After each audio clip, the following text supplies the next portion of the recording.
Okay, so for our special episode, gagamit tayo ng taro. Alamin natin, no?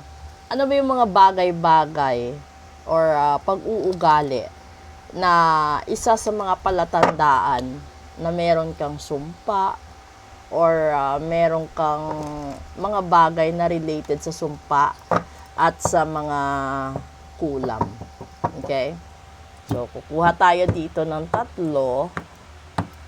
And then, yun na yun, di ba? Una.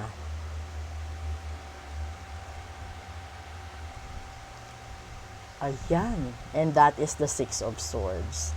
Pangalawa. Diyos ko, the Magician lumabas. And pangatlo,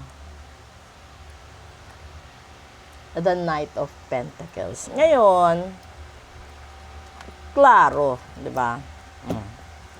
Ibig sabihin, yung Six of Swords kasi is transition. Kapag nararamdaman mo na biglang may nagbago sa pagsasama nyo, sa pakikitungo, no? Hindi lang naman kasi sa relasyon, kundi pati sa pangkalahatan, sa trabaho mo, masisense mo yun eh. Kung parang bakit nagbago siya bigla, bakit hindi ka na niya pinapansin, or bakit ang lamig na niya, or ang trabaho mo, bakit hindi mo masungkit yung promotion, bakit ang tagal, at ang dami mong tanong. At yung kasunod kasi is Magician. Ibig sabihin, may mga taong nagdadasal na hindi para sa'yo, kundi para sa sarili nila, na yung masaya sila kapag nakikita kang bigo, malungkot, problemado.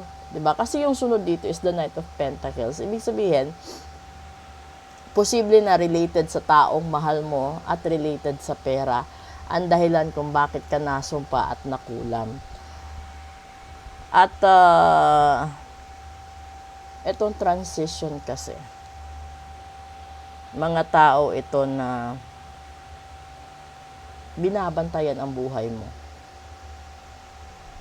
Mga competitors sa negosyo, sa promotion, na parang ang tingin nila sa'yo threat or tinik ka sa buhay nila. Kaya wala silang magawa kundi gumamit ng magic, gumamit ng black magic, gumamit ng curse, gumamit na kung ano-anong spiritual na gawain para lang mailayo sa'yo ang taong mahal mo, or mailayo ka sa atensyon ng mga magulang mo, kapatid mo, lahat-lahat. Tapos, related pa sa pera at sa pag-ibig. Alam mo, ito kasi, unahin natin yung pera. Kasi kapag umuunlad ang isang tao, ando doon yung inggit, nawawala na yung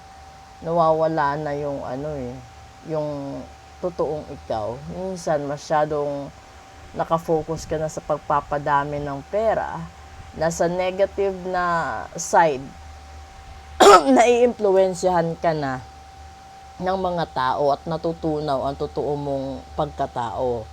And then, may mga tao rin na dahil sa sobrang mong bait, sa sobrang mong sipag, ginagamit nila yung spiritual side para tanggalan ka ng karapatan na umunlad, tanggalan ka ng karapatan na maging masaya, tanggalan ka ng karapatan na makasama mo ang mahal mo sa buhay. Ito yun. So, kung meron kayong problema sa pera, sa pag-ibig, posible may sumpa at may kulam kayo na dinadanas sa ngayon. Kung gusto nyong mabawi yung mahal nyo sa buhay, mabawi yung mga swerte ninyo, message lang po kayo. Kasi magagawa naman po yan ng paraan. Yung effect is gradual. Hindi siya katulad ng magic na instant na bumalik, instant din mawawala. So, yung ritual na panata, gradual ang effect nun. Maliban na lang, halimbawa, kung matagal ka nang may sumpa. Kasi minsan, kapag ang katawan ng tao may sumpa at hindi niya ito makakayanan, magkakasakit ito hanggang sa lumubha at posibleng ikamatay niya.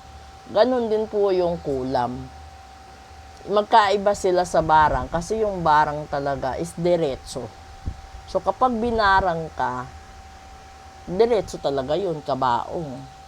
Kasi wala na wala, unless hahabulin mo. And one of that barang is the death chain. Kapag sinabing death chain, lahat ng taong didikit sa'yo, lahat ng taong makakahalubilo mo, tutulong sa'yo, dadamay sa'yo, magmamahal sa'yo, madadamay sa death chain mo. Ibig sabihin, there is a possibility na mamamatay din sila katulad ng meron sa'yo. Kung isinumpa ka or binarang ka na lahat kayo magkaubusan, mangyayari yon. So yung gagawin mo para hindi na kayo malagay sa death chain, tanggalin mo yung death chain. Kung naaalala nyo, di ba, pag may namatay, wala pang 1 taon, minsan wala pang 1 buwan, 3 buwan, may kasunod. Hanggang sa may pangatlo, pang-apat, death chain na yon. So kung ayaw nyong maubos ang lahi ninyo,